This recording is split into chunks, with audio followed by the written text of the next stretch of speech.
Nord Stream 2.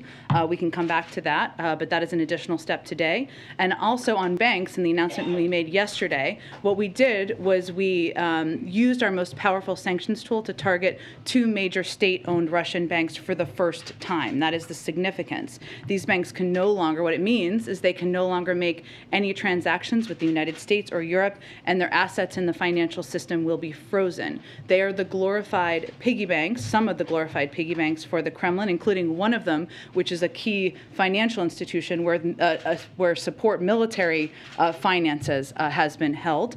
And this will have a significant impact on Russian leadership in the inner circle because they're state-owned banks controlled by them.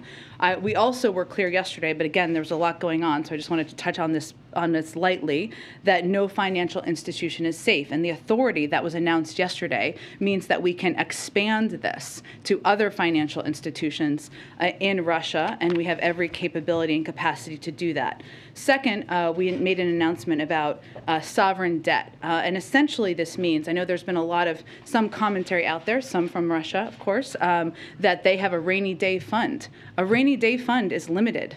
A rainy day fund means you can only tap into it until the rainy day fund is done.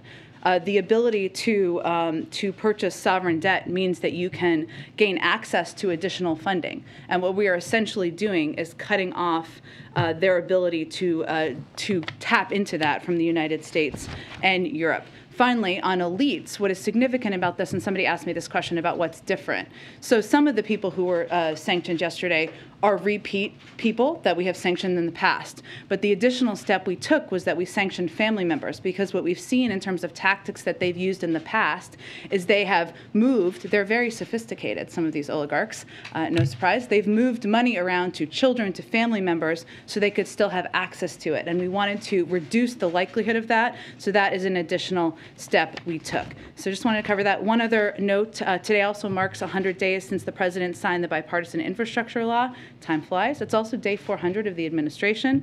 In the past 100 days, we've hit the ground running, rolling out nearly $100 billion worth of programs and funding to state and local governments. This funding will help rebuild crumbling roads and bridges, replace lead pipes, help provide high-speed internet to every family in America, and produce concrete results that change people's lives for the better. To continue this momentum, today the Department of Transportation announced nearly $450 million available to strengthen port infrastructure and supply chain resiliency, and obviously there is more to come. Chris, your first day in the AP seat. Welcome to the front of the room. No pressure. So a few questions about Ukraine. First, talk about the impact of the economy on Russia. Ukraine is also feeling a lot of economic pain right now. What more is the White House prepared to do to shore up their economy, provide them with financial assistance? Well, we have provided them an extensive amount of financial assistance, including recently announcing $1 billion in loan guarantees, and that is something we are open to building upon, and we are going to continue to assess what the impact is on the Ukrainian economy, what is needed on the ground. That applies to both access to economic assistance as well as humanitarian assistance. So I don't have anything to announce today, but we will continue to be a large provider and supporter of financial and economic assistance to Ukraine. A new AP poll found that only 26% of Americans want the U.S. to play a major role in this crisis. Given that this could increase costs on Americans, gas prices, other economic ripples, has the White House done enough to prepare Americans for what the U.S. role could be and what impact it could be on their lives? Well, this is very important to the president personally. It's why he gave remarks, delivered the remarks he did last week, and why he has spoken several times to provide updates to the American people over the last couple of days. Two pieces I would note that I think are very important as Americans are tuning in and learning more about this potential conflict, this conflict that's underway, I guess I should say, between Russia and Ukraine. One, the president has no intention of sending U.S. military or U.S. troops to fight in Ukraine. It is hard to know, because I don't think it was in your poll, how people assess what major involvement means, but that has not changed in terms of the president's view and his approach. Second is he is going to do everything he can to reduce the impact on energy costs for the American people. And that means engaging closely with partners around the world. It means considering a range of options that are all on the table to reduce the impact on the oil markets. And that is what would impact energy costs.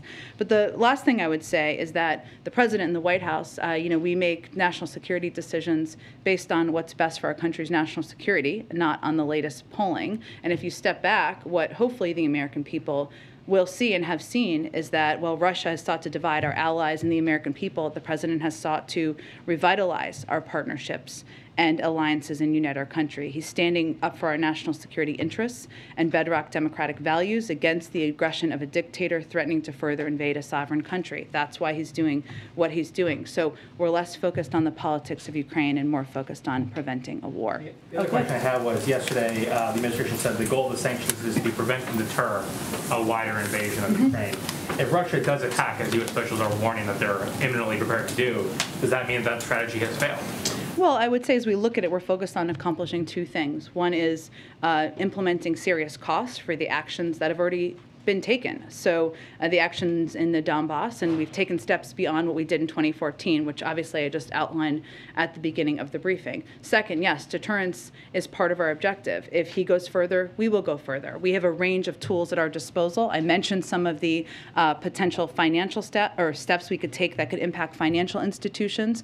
That is very significant and could have a very significant impact. But we have far more options beyond that, including export controls. And what export control steps would mean, Russia, as President Putin looks to the future of Russia, there is a lot of access to different industries, technologies that he needs and would rely on in order for the economy to grow and flourish in the future, whether it's AI, whether it's other technological sectors, biotech, semiconductors, a term we've used a lot in here. And what this would do would essentially cut off access to that. That would also be a significant step. So point is, we have more steps we can take, and we're going to continue to apply those if he escalates. Thanks, Jen. Given the possibility that an attack seems particularly high today, can you walk us through how the President is spending his day, how his security team is spending the day, if they're doing anything in these what could be these final hours before an attack, if that's the case? Well, I've seen the reporting on this, but let me be very clear. We have been saying for days that Russian military forces are in an attack position. That has not changed. They are capable of operationalizing at any point in time. We are in constant contact with the Ukrainians about their positioning, about their capacity and capabilities. We're not predicting a day, a moment, or an hour. That has been our assessment and what we've been communicating with the Ukrainians for some time now. Let me tell you, though, something else that we're also seeing or assessing right now. We believe, obviously we've laid out a game plan that we believe that President Putin has been implementing over the course of the last several weeks, if not longer. It's clear, and what our assessment is that President Putin did not expect the United States to have the level of information that we have, did not expect us to put out this amount of information that we have put out, did not expect the global community to be as unified, including in how unified the global community was in putting out the sanctions yesterday. And what we're seeing now, our assessment is that he is improvising, adapting, and we're having to respond and adapt his own actions to as we are responding to him. So we don't have a new assessment. I will tell you that what the President is doing is what he has been doing for several days now, which is continuing to meet and engage with his national security team. Obviously, he had a PDB this morning, and he will receive regular updates from his team. He will continue to engage closely with partners and allies, something that he has been doing for several days now. But that is the continuation of what our engagement has been. Given that we could be looking at an imminent attack, is there anything this White House, this President, believes he can do to stop it? Well, I think what's important to note here is we have been saying imminent for days now. And what I'm conveying to you is that we're also seeing adjustments by President Putin, or the need to adapt in response to what our actions and what our response has been.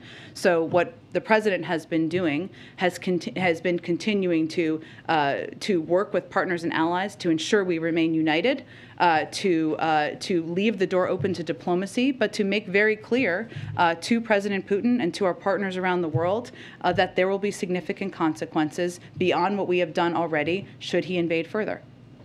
Go ahead, Jen. Jen, what's the next trigger point for new sanctions? Obviously, yesterday's was the start of the invasion. What does Putin have to do next to see another wave? I'm not going to give you a detailed, if he does this, we will do that. I would only just reiterate what I said a little bit earlier, which is that we have the specific authority based on the announcement made yesterday to take additional steps as it relates to financial institutions in Russia. There's additional enormous financial institutions, the two largest banks, for example, which were not a part of the announcement we made yesterday. There's an additional steps we've expressed an openness to, including taking steps as it relates to export controls. So these are assessments we will continue to make internally, and we have a range of tools that we are prepared to, steps we are prepared to take should he further escalate. On Monday, when President Putin made clear that he was sending troops into those two breakaway regions, the White House initially said that does not constitute an invasion because Russia already has troops there. This is just more overt. The next day, President Biden came out and said this is the start of an invasion. What happened overnight? What changed to lead to that change in rhetoric? Well, I talked about this a little bit yesterday, but what we looked at and what we assessed were a range of steps. I'm not obviously going to get into military assessments or movements today, just like I didn't yesterday, but we looked at a couple of steps, including President Putin taking steps as it relates to the Duma to ask for authority to take additional military action beyond that region. We looked at his recognition. We looked at the positioning of troops and military, and we looked at the range of steps over that period of time to assess and make that decision. I would also note that our Deputy National Security Advisor was on TV conveying that morning as well. All right, and just lastly on this, the president of Russia, President Putin, said on Monday that he felt the West was going to impose sanctions basically regardless of what they did. Given that, you're obviously trying and effectively putting a lot of pain on the Russian economy. Do you think these sanctions will actually be a deterrent? Well, I think that is a decision for President Putin to make. I mean, there are statements he has conveyed in terms of what he wants to achieve here, right? The division of NATO, the opposite is happening, right? He wanted to see Nord Stream 2 move forward, a key prize for him. That is obviously not happening. He wants to have a flourishing economy for the Russian people. Just even without the bite of our sanctions, that is clearly not happening. So this is an assessment he's going to have to make, and we expect he'll hear from people around him who are being impacted and other people in Russia about the impact of these sanctions. Go ahead. Does the White House share the assessment of the Australian Prime Minister today that an attack is likely within 24 hours? I'm not going to give an additional timeline to it. We have been saying it could happen at any time, and they are in attack position for some time now, but I'm not going to give you an additional day, hour, moment. Well, just to follow up on that, you have been saying that it's imminent for some time. You guys stopped for a little bit, then you went back to it. Has there been a new warning to the Ukrainians in the last 24 hours or so? Because it seems that CNN and others are reporting that they have shared new intelligence about the threat of just how quickly an attack could happen. We don't know what that's based on. We have been conveying, in close touch with the Ukrainians, we have been conveying that they are capable of operationalizing at any time. That has been the case. I'd also note that obviously our preference would be that President Putin doesn't further invade. And as I said a few minutes ago, what we're also assessing is that he has had to adjust, adapt to the strength of the unity of the global community, to what our reaction has been, and he has been forced to need to respond and adapt his own actions. We will see. We still very much anticipate and predict that he will invade further. But again, we're also seeing an impact on how he's behaving. And on Nord Stream 2, last month the White House opposed an effort on Capitol Hill to put sanctions on this pipeline. Last year, of course, President Biden waived the sanctions on that, and now today he is imposing the sanctions on it, which is a pretty big shift. So can you just explain the changes and where you... Well, we don't see it as a shift at all. We've never supported the pipeline. It was 90% built when the president took office. We've always spoken out against the pipeline. The question was, what was the most effective step in order to have the result that we have now over the last 24 hours? And there were calls by some in Congress to do preemptive sanctions on, or earlier sanctions, or take earlier steps, I should say, on Nord Stream 2. We disagreed with that strategy. We worked through a diplomatic path with the Germans. You saw the German Chancellor make the announcement yesterday, and the announcement today was complementary to that. So the change is just because you were waiting on the Germans to take the first step here? Well, actually, it was that we felt a diplomatic approach would be the most effective approach, and we have succeeded in our efforts, and we didn't think the alternative approach was the right one.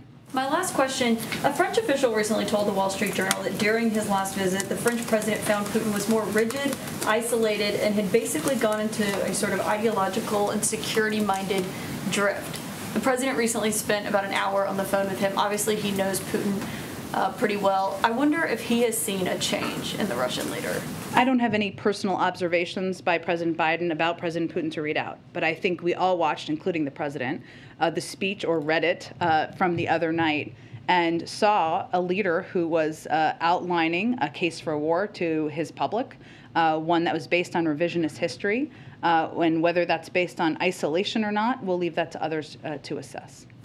Go ahead. Thank you, Jen. So you've said many times today that there is not a new assessment, but yesterday the president clearly chose his words carefully when he said the world was watching the start of an invasion, which is very different from the U.S. warning today that a full-scale Russian invasion is imminent. So are you saying that nothing has changed between when we heard from the president yesterday and today? I'm saying we have been saying for days that there has been that they are prepared to launch a full-scale invasion. We saw the beginning of that yesterday. So nothing has changed in that assessment. What about the figure of 80% of Russian troops are now in the forward attack position? Was that also the case yesterday? I'm not going to be in a position to give you troop assessments or movements, but as I said just a few minutes ago, they are in an attack position. That remains the case. And then to follow up on something I asked Dilip yesterday, he said that the administration would not give a time frame for when Americans might feel the impact of this conflict. Why not? I mean, the president has said we need to be honest about the cost of fighting for democracy. Can you share anything about a time frame, a range? Should people be saving money? Well, I think there's been a little confusion about this because, one, the sanctions that we announced yesterday will not have an impact on the American people. They will have an impact on the Russian elite, on financial institutions, on individuals who are trying to use those institutions to engage with Western banks, including President Putin and his inner circle. What we're seeing in the markets is an anticipation of a further invasion by President Putin. And what we're trying to do and focus on is take every step we can, working around the world with our counterparts and partners to minimize the impact on the global energy market. So that's what we're working on. We're working on minimizing that, but there is not an impact from the sanctions we've announced on the American public. It really depends in part on what President Putin does in many regards. And finally, is one of those options looking at releasing more oil from the Strategic Petroleum Reserve? That is certainly an option on the table. Thank you. Go ahead, Peter. Thanks, Jen. Following up on, we just